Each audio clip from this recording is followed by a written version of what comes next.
Good morning, नमस्कार। मैं विजयलक्ष्मी गुप्ता आप सभी भावी मुख्य सेविका बहनों का अपने चैनल पर स्वागत करती हूँ और उम्मीद करती हूँ हमेशा की तरह कि सभी स्वस्थ होंगे, मस्त होंगे और सकारात्मक भी होंगे। कुछ बातों का जवाब देने के लिए उपस्थित हुई हूँ। हालांकि इस भर्ती में मैंने देखा है कि सवाल जवाब ज़्यादा होते रहते हैं और जो मतलब के मुद्दे होते हैं वो हमेशा पीछे छूट जाते हैं। इसका बहुत बड़ा कारण ये है कि इस भर्ती में अभ्यर्थियों से ज़्यादा उनके परिजन, पिता, पति, भाई सक्रिय हैं और चूँकि महिलाओं की ये भर्ती है तो वो सेल्फ का डिसीजन, कुछ ही महिलाएं हैं जो सेल्फ से डिसीजन ले पाती हैं, नहीं तो उनको परिजनों का मुंह देखना पड़ता है और उन्हीं के हिसाब से वो कार्य भी करती हैं। यही कारण रहा है कि जब स्टे लगा तो भी संगठित होने में काफ़ी समय लग गया और अब जब विभिन्न प्रकार के केस लद गए हैं इस भर्ती पर तो भी संगठित होने में काफ़ी समय लग रहा है। 8,337 में वही महिलाएं और लड़कियां ज़्यादा जागरूक हैं जो एकदम श्योर सिलेक्शन मानकर चल रही हैं। अब आप ये बोलेंगे कि श्योर सिलेक्शन आपको कैसे पता? जो अब तक के यूट्यूब के ज्योतिषाचार्य या और भी फलाने ढमाके टेलीग्राम ग्रुप वाले हैं जिनके द्वारा विभिन्न प्रकार की कटाफ जारी की गई है, उस कटाफ से भी जो ऊपर के कैंडिडेट हैं उस कटाफ को पार करके जिनका 5 नंबर 10 नंबर मार्जिंग वाले हैं वही लोग किसी भी प्रकार की लड़ाई लड़ने के लिए तैयार हैं। बाकी सभी लोग हताश, निराश और उदास हैं।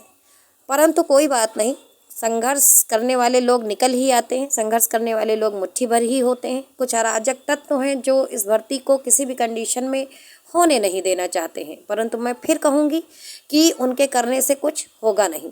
जवाब देना है कुछ टेलीग्राम ग्रुप वालों को जो फलाने ढमाके एग्ज़ाम वाले टेलीग्राम ग्रुप वाले हैं। वो बार बार इस भर्ती में न जाने क्या क्या अपना ज्योतिष शास्त्र बताते रहते हैं। उनके अकॉर्डिंग बार बार पहले भी वो कहते रहे हैं कि केवल रिजल्ट भर्ती पर स्टे लगा है, रिजल्ट जारी हो सकता है, जबकि ऐसा कुछ हुआ नहीं। और अब जब डीवी संपन्न हो गई है तो उन्होंने एक फतवा जारी कर दिया है जिसमें उन्होंने बताया है कि आयोग में मुख्य सेविका भर्ती को लेकर के कोई भी कार्य नहीं चल रहा है, फलाना है, ढिमका है। तो मेरी बात एक ये समझ में नहीं आती है कि आयोग वाले इतनी गोपनीय सूचना इन टेलीग्राम ग्रुप वालों को देते कैसे हैं? कहीं ऐसा तो नहीं कि सारा कार्य ये जो फलाने एग्ज़ाम टेलीग्राम ग्रुप वाले हैं इनसे पूछकर ही करते हैं? क्या आयोग और विभाग वाले पहले इनको सूचना प्रेषित करते हैं, फिर इनसे परमिशन लेते हैं, उसके बाद ही कार्य करते हैं? ये लोग इस तरह की जब बातें करते हैं तो जो महिलाएं हैं वो परेशान होती हैं, हताश होती हैं, निराश होती हैं और विभिन्न प्रकार के मतलब चूँकि इस भर्ती को काफ़ी समय हो गया है, 3-4 साल हो गए हैं, तो वो परेशान हो जाती हैं कि कहीं उनकी भर्ती और ज़्यादा लंबी ना खिंच जाए। इसलिए वो जो भी जिसको समझ में आता है वो कार्य करना शुरू कर देता है। ये लोग भड़काने का कार्य करते हैं, जो फलाने ढमाके एग्ज़ाम ग्रुप वाले हैं ये लोग भड़काने का कार्य करते हैं महिलाओं को कि आप जाइए आयोग घेर लीजिए, आप जाइए विभाग घेर लीजिए।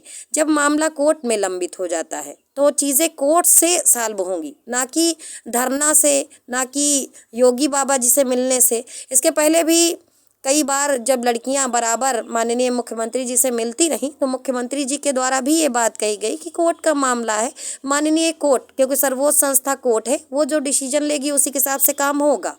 तो लड़कियों को मिसगाइड करते हैं कि आप यहाँ जाइए, आप वहाँ जाइए, ये करिए, वो करिए। इन्हीं के द्वारा ये बताया गया कि आप अपनी भर्ती को कोर्ट से जल्दी क्लियर करवा लीजिए, अन्यथा की स्थिति में भर्ती लंबी खिंच जाएगी। उसके बाद अब इन्हीं के द्वारा लड़कियों को रोका जा रहा है कि आप कोर्ट केस को लेकर के संघर्ष मत करिए। तो ये दोगला व्यवहार ये बार बार करते हैं और बार बार कुछ ना कुछ अपना बताते रहते हैं और कहते हैं कि हमको फॉलो कर लीजिए।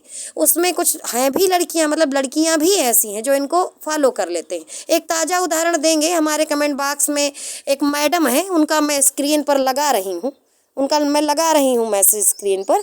उनका ये कहना है कि आप मैम बनने का प्रयास मत करिए, आपको कोई जानकारी नहीं है, आप जाती हैं आप खुद डांट खा जाती हैं, आप संघर्ष करने। अरे तो मैं क्या कोई मंगल ग्रह से आई हूँ? मैंने 1000 बार अपने वीडियो पर ये बोला कि आपके जैसे मैं भी इस भर्ती में केवल अभ्यर्थी हूँ।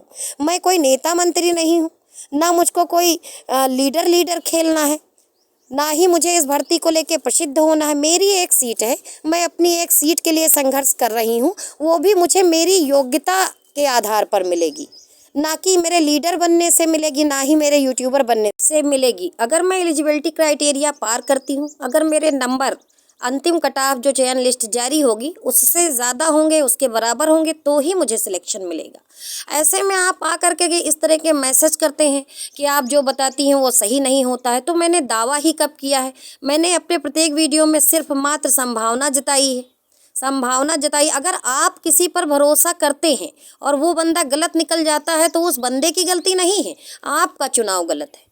आप सिलेक्शन नहीं कर पा रहे हैं कि हम किसका वीडियो देखें, किसका ना देखें, किसकी बात माने, किसकी ना माने। अगर आपका बौद्धिक स्तर इतना ही अच्छा है तो आपको किसी के वीडियो देखने की ज़रूरत ही क्या है। मेरे द्वारा इसके पहले वीडियो में भी बताया गया है कि ऑथेंटिक जानकारी आपको UPSSC की साइट से मिलेगी। कोई यूट्यूबर, कोई अन्य व्यक्ति, तीसरी पार्टी आपको सही बात नहीं बताएगी। कोर्ट का मामला है, कोर्ट से ही सॉल्व होगा। धरने का मामला तब होता जब सारी चीज़ें क्लियर होती और आयोग या विभाग इसमें सक्रियता नहीं दिखाता, तब आप चीज़ों को धरने से संपन्न करवा सकती थी। उसमें भी आप जाती, रिक्वेस्ट करती, कहीं पर हल्ला नहीं मचाना, कहीं पर हुड़दंग नहीं करना होता है। आप लोग खुद समझिए किसी और को कितनी जल्दी आप लोग जिम्मेदार ठहराते हैं। कैसे आप लोग कह देते हैं कि आपके वजह से चीज़ें नहीं हो रही हैं। अगर किसी एक व्यक्ति, किसी एक नाम विजयलक्ष्मी गुप्ता के वजह से चीज़ें रुकी हुई हैं तो आप लोग इतनी ज़्यादा हैं क्यों नहीं करवा लेती हैं? बिल्कुल करवाइए। और मैंने कब कहा कि मैंने ठेका ले रखा है इन सब का? मैंने किसी का ठेका नहीं लिया है। जैसे आप अभ्यर्थी हैं, मैं भी अभ्यर्थी हूँ। आप संघर्ष नहीं कर रही हैं, हम कर रहे हैं। और अगर आप कर रही हैं, आपका संघर्ष ज़्यादा बेहतर है तो आप करिए, आपको मिलेगा तो मुझे भी मिल जाएगा। अगर मैं योग्य होंगी तो, बिना योग्यता के नहीं होगा, ये आप भी जानती हैं। आप अपना फ्रस्ट्रेशन आकर के हमारे कमेंट बॉक्स में निकालती हैं। आपने हमको सब्सक्राइब किया, हमने आपसे कहा कि आप हमें सब्सक्राइब कर लीजिए। हम कभी किसी से नहीं कहते हैं कि आइए हमारे चैनल को लाइक करिए, सब्सक्राइब करिए, फलाना करिए, ढिमाका करिए। ये आपका व्यक्तिगत निर्णय है और मैं किसी की पर्सनल चीज़ों को, पर्सनल चुनाव को मैं कभी गलत नहीं ठहराती हूँ। आप खुद समझिए कि आपका बौद्धिक स्तर क्या है। बाकी जो संघर्षरत बहनें हैं, 8337 जो बहनें हैं, उन्होंने DV करवा ली है। जल्द ही अंतिम चयन लिस्ट आएगी। इसकी प्रबल संभावना है, मैं फिर कहती हूँ, इसकी प्रबल संभावना है।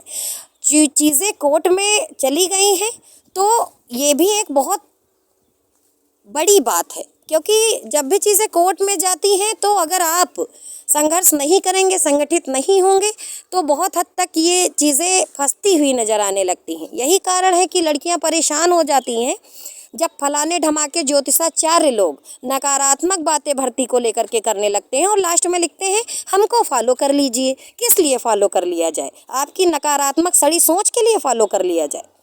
ये सब बातें हैं। तो सबसे पहले तो आप लोग इस बात को समझिए कि कोई व्यक्ति संघर्ष कर रहा है तो उस पर कटाक्ष करने से पहले आप ये देखिए कि आपका बौद्धिक स्तर है क्या। अगर आप इतनी ही समझदार हैं तो आपको दूसरे का चैनल देखने की ज़रूरत ही क्या है, दूसरे की बात सुनने की ज़रूरत ही क्या है। आपको भी पता है कि ऑथेंटिक साइट है UPSSC की, चीज़ें वहीं से होंगी। यही सब बातें हैं। तो जो भी संघर्षरत बहनें हैं, जो समझदार हैं, उनसे मेरा विनम्र निवेदन है कि बिल्कुल भी परेशान मत होइए। कोई भी यूट्यूबर या कोई भी टेलीग्राम ग्रुप वाला आपको सही जानकारी नहीं देगा। संभावनाएं सभी बताते हैं। देखना ना देखना आपकी मर्जी होती है, आपकी चॉइस होती है। इसको लेकर के उस व्यक्ति को दोषी ठहराना ये सर्वथा गलत है। आप लोग खुद सोचिए कि अगर आप योग्य हैं तो आपको दूसरे को देखना ही क्यों है। जल्द ही मिलेंगे अगले वीडियो में, तब तक के लिए धन्यवाद। सकारात्मक रहिए, स्वस्थ रहिए, मस्त रहिए। अंतिम चयन लिस्ट जल्द से जल्द जारी होगी।